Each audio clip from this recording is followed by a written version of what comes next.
When I was a teenager, I had a bit of an obsession with Marilyn Monroe. I absolutely adored her. I had posters, lobby cards, press kits, you name it. I especially had all of her films that were available. And one of my favorites was Gentlemen Prefer Blondes. Even though she wasn't the star of this film, she really stole it from Jane Russell, who is considered to be the main star. In fact, Marilyn Monroe only made her contract $500 per week for this, compared to Jane Russell's $200,000 check for the picture. This film is based off a play, which was based off a novel. Carol Channing played the part of the blonde on Broadway, and it was a huge success. Marilyn Monroe was cast as the part because she was 20th Century Fox's less expensive alternative to their other blonde bombshell, Betty Grable. When paired with Jane Russell, cinema magic was made.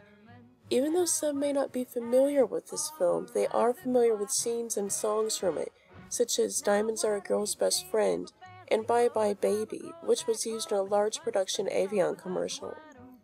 It was the success of Blondes which followed her success from Niagara, both in 1953, that was leading Marilyn Monroe to iconic status.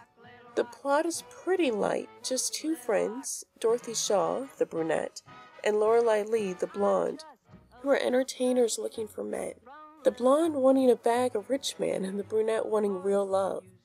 They go on a transatlantic cruise to Paris, and on the ship they're tracked by a detective who's hired by Lorelei's fiancé to follow her, making sure she doesn't stray.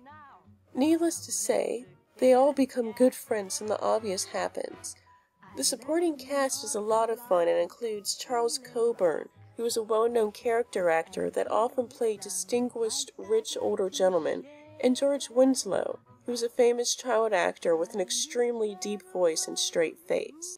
You've got a lot of animal magnetism. This film is directed by Howard Hawks, who directed many big films such as To Have and Have Not, Sergeant York, Bringing Up Baby, and His Girl Friday. I had originally planned on reviewing this film this weekend and pulled it prior to packing, and with the death of Jane Russell last Monday, it only seems fitting right now to do this. So this is a really fun, breezy musical, has some great dance numbers, and of course the iconic Marilyn Monroe, beautiful Jane Russell, and you all should really go and check it out. So I hope you all have a wonderful week, and I will see you all next Sunday. Bye.